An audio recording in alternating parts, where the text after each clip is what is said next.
السلام عليكم ورحمة الله وبركاته. أهلا بكم في فيديو جديد على قناة يوميات مسلمة.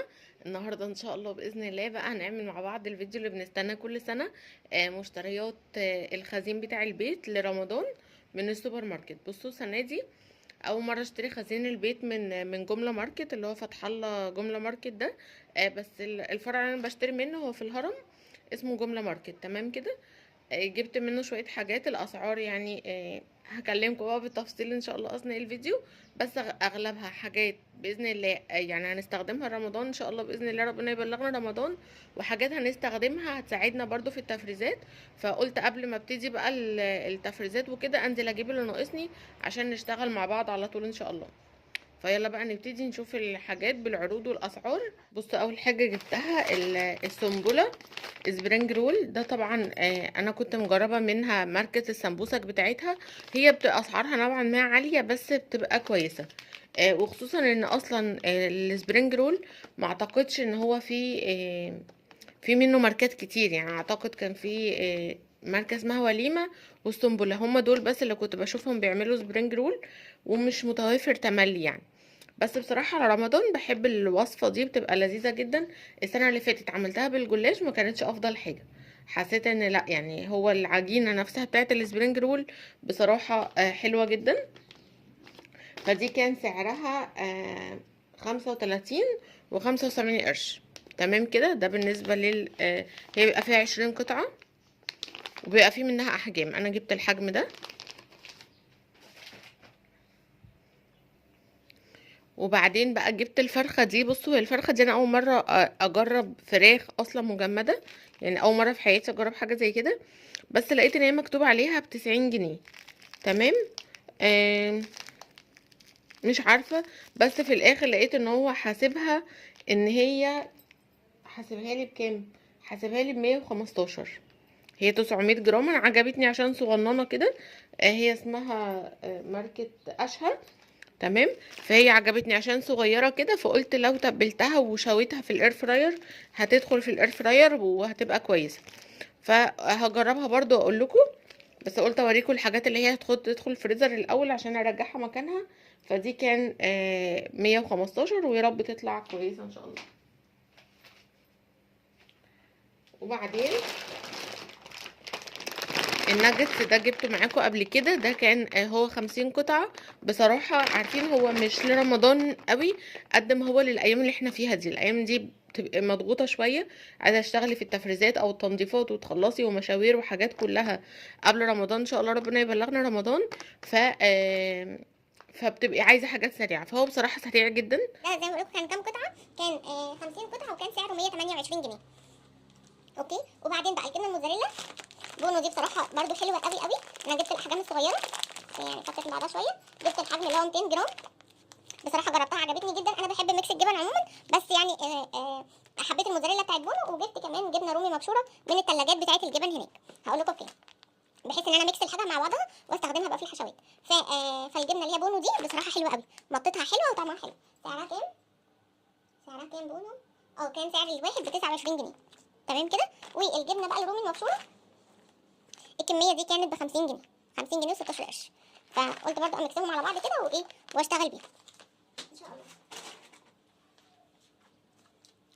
طيب ايه تاني عشان الحاجات بتاعت التفريز؟ الزيتون برضه. الزيتون انا جايباه عشان السبرينج رول وبرده للحشوات وعلى وش البيتزا. يعني ده تملي بجمده، مش بحطه في التلاجة عشان يقعد معايا فتره اطول. فدول الحبه دول كانوا ب 20 جنيه. هو سعر الكيلو 105، فالحبه دول اللي انا خدتهم كانوا ب 20 جنيه. ف... فدول اللي هو المخلي المتقطع شرايح. ده على طول بستخدمه في الحاجات دي، مش بستخدمه للاكل يعني.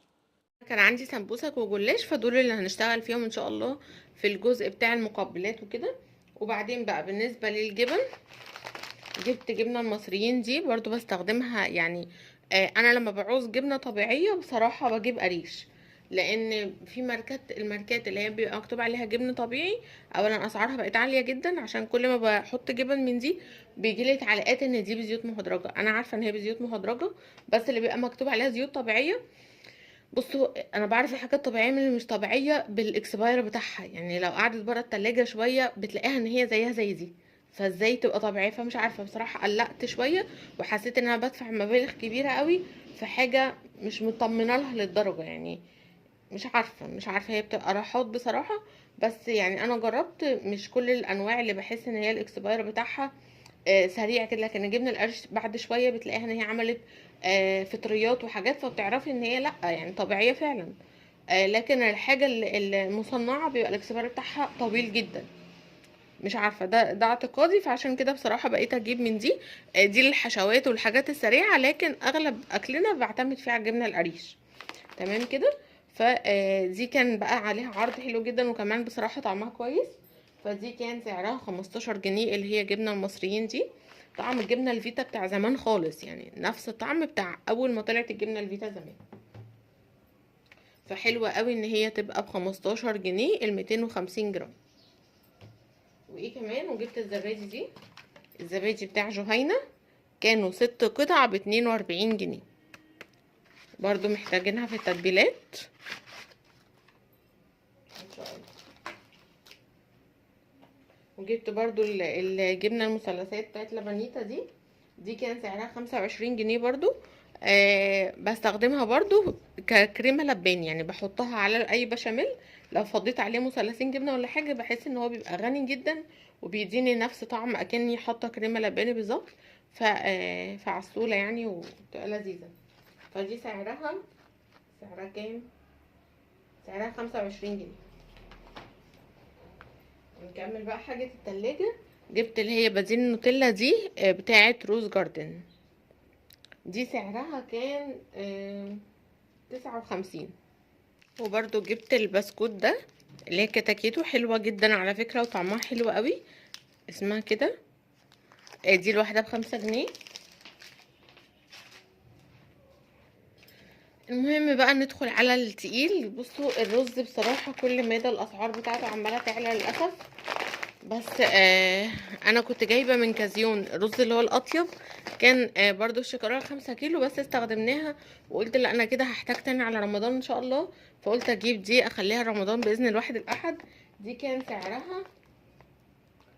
سعر الرز تمام كده. الرز كان سعره 195.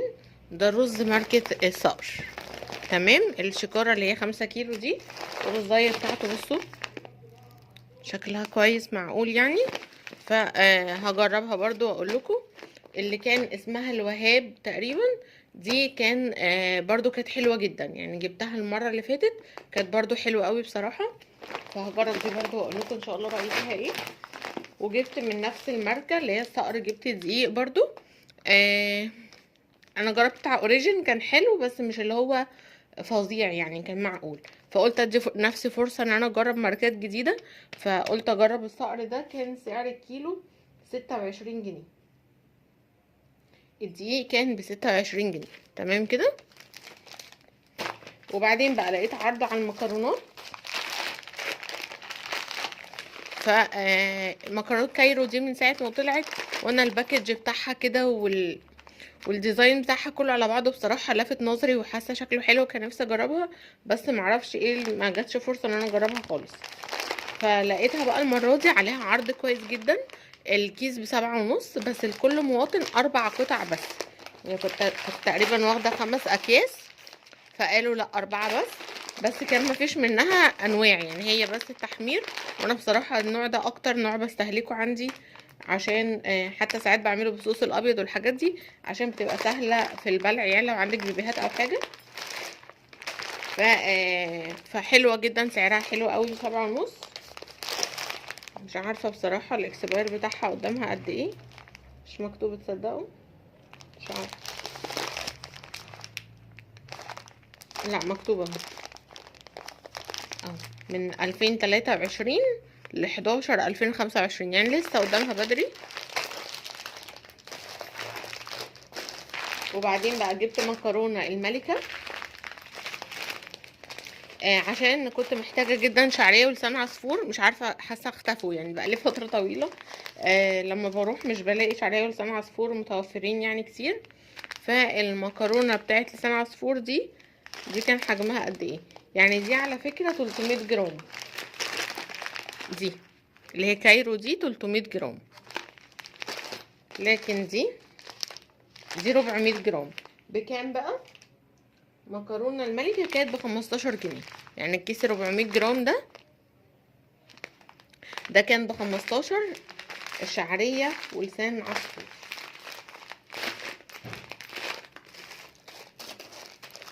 وبعدين هنكمل المكرونات الاول.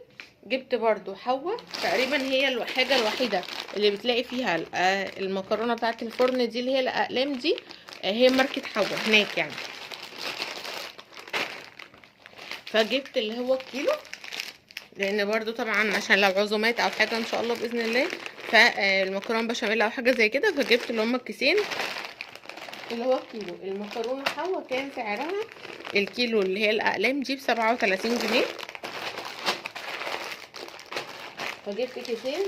وجبت المكرونه مصريه، بصراحه المره اللي فاتت جبت منها كل الانواع، كانت حلوه جدا جدا جدا. وعلى فكره هي صحيه ومعموله من دقيق. بصوا، معموله من دقيق سيمولينا وميه، فهي صحيه وفعلا بصراحه طعمها حلو.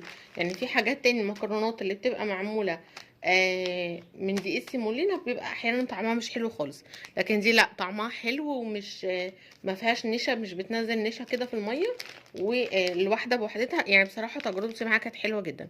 بس للاسف المره دي ما لقيتش منها غير الاقلام بس، لقيت الرف بتاعها كله فاضي، فما لقيتش غير الاقلام. وكمان اسعارها كانت كويسه جدا. فدي بقى بكام؟ دي مكرونه مصريه، دي كانت كيلو ب35. تمام كده. وبعدين بقى بجملة حاجة البقالة والحاجات دي، جبت الفول. جبت الفول اللي هو البلدي، ده بيبقى احلى في التدميس بصراحة. جبته اللي هو هو الكيلو الكيلو ب58. تمام كده. لكن الكمية دي كانت ازيد من الكيلو شوية، فدول كانوا ب63. ده بالنسبة للفول عشان ندمسه عشان السحور ان شاء الله. وبرده البقسماط كنت محتاجاه جدا، جبت نص كيلو. هو ده ازيد يعني، يعتبر نص كيلو. هو الكيلو عموما ب40 جنيه، الكمية دول كانوا ب23 جنيه. لان برضو البقسماط المطحون ده بصراحة ما فيش غنى عنه. هتفرزي بانيه، هتفرزي البفتيك كداب، هتفرزي ان شاء الله باذن الله كفتة بانيه، كل الحاجات اللي هي فراخ بالفيجيتار، كل الحاجات دي بتبقى محتاجة لها بقسماط مطحون. حتى في الكفتة العادية ساعات بتحبي تزودي كده بشوية البقسماط عشان الكفتة تلم معاكي. فبحاول افكرك يعني عشان ما تنسوش وانتوا بتجيبوا الحاجة. فعلى العموم هو زي ما بقولكوا الكمية دي كانت ب23 جنيه. وجبت بقى الزبيب اللي هو الاحمر ده، اللي هو زبيب احمر كريز. ده انا بحبه على رز بالخلطة. هو الكيلو ب150 والكمية دي كانوا ب29 جنيه. بصوا عايزة اوريكم شكله. بصراحة لما بتجيبوا رز بسمتي من بره او حاجة بيبقى محطوط عليه، بحس ان هو بيبقى شكله احلى من الزبيب التاني. فجبت الكمية دول، قلت اجربه لاني مجربتوش قبل كده، خفت ان هو يكون مش طعمه مش زي اللي بيجي زي الاكل اللي بيجي من بره. فقلت اجربه ان شاء الله باذن الله، ولو حلو ابقى اجيب منه تاني. ف... فالكمية دي زي ما اتفقنا ب29. وجبت بقى العصير اللي هو بتاع 5 minutes. احنا مزناش لحد دلوقتي عصاير، ومش عارفة بصراحة هلحق ولا لأ. فقلت هستعين بقى ان شاء الله باذن الله بالله كده، ولو عرفت ممكن اشيل فراولة وانا عندي مانجا، وقلت اجيب ده يعتبر هيبقى حلو. البرتقال كده كده هيبقى موجود. فقلت اجرب ده ماركة 5 minutes. الماركة دي انا جربتها في كذا حاجة لذيذة وعسولة قوي بصراحة، وطعمها حلو. ده كان قد ايه؟ ده كان 250 جرام، سعره كان 29 جنيه، اللي هو زي تانج والحاجات دي، بس ده مصري. فاضل ايه تاني؟ وبصوا بقى جبت برضو البيكنج باودر والفانيليا، ما فيش غنى عنهم في البيت.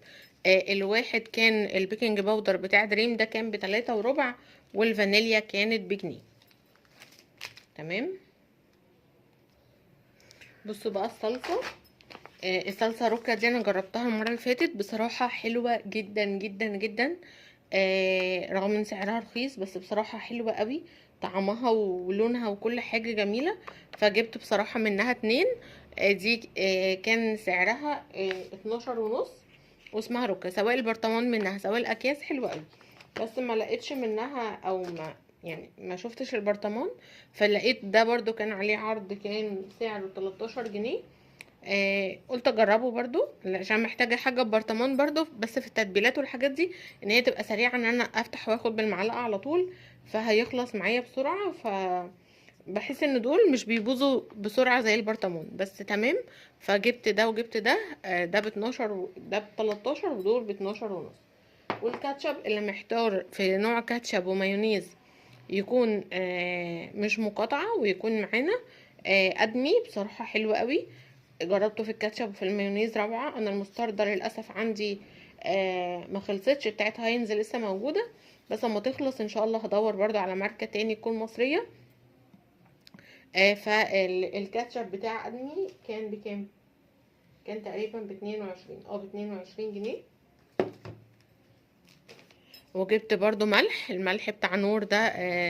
يعني الفتحة بتاعته بتبقى سهلة وسريعة معاكي. يعني بصوا، كل الحاجات بحاول ان انا اسهل عن نفسي خطوات في شغل التفريزات، الحاجات لما نيجي نشتغل ان شاء الله. فالمهم الملح بتاع نور بكام؟ ب8 جنيه الكمية دي. مش شايفة كام جرام، 700 جرام. خلاص كده، ده الملح بتاع نور. وجبت برضو الخل ده كان يعتبر من ارخص الانواع، اسمه جاردن. الخل كان سعره 11 جنيه تقريبا او 11، كان ارخص نوع موجود. وشكل الازازة كده حسيته نظيف وحلو، وقلت اجربه.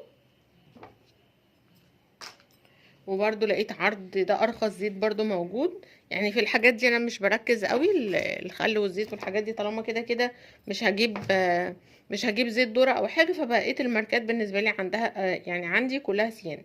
فده كان، تخيلوا، ب52. يعني كان اغلب العروض اقل حاجه كانت بحاجه و60. فده احنا وماشيين في الممر كده شفته، اسمه تبارك، ب52 جنيه. هو طبعا مش لتر، هو استنى اقول لكم قد ايه. 650 مللي، شكل ازازه صغنون، بس هو كله 650 مللي. الاحجام يعني في لتر وفي 650 مللي، بس هو يعني شكل ازازه صغير شويه. بصوا دي بقى اللي اتصدمت فيها صدمه. قريت السعر حاجه وهو مكتوب حاجه، وهم حاسبوني حاجه تالته خالص. يعني انا مش عارفه ازاي قريتها ان هي بحاجه و60. فشكلها كيوت ولذيذ قوي وعجبني. وكمان عمليه جدا ان انتي يعني لو هتدخلي الهاند بلندر او هتدخلي الميكسر او اي حاجه جواها مش هتطرطش. يعني هو الغطا بيتفتح كده، وتقدري ان انتي لو هتحطي فيها حاجه في التلاجة تستخدمي ده كده غطا عادي كده، فتحافظي على الحاجه جواها. وفي نفس الوقت لو هتستخدميها كعجان او كمضرب، بتشيلي دي وبتدخلي كده المضرب من هنا، فما تطرطشلكيش. وكمان شكلها كده ابن ناس وعسول. هي اكليريك ومعياريه من جوه، فهي فيها اوبشنات كتير وحلوه. بس يعني طلعت بكام بقى في الاخر؟ يعني هي طلعت اصلا مكتوب عليها 92، وانا كنت قارياها حاجه تانية خالص، وطلع حاسبوني عليها 145.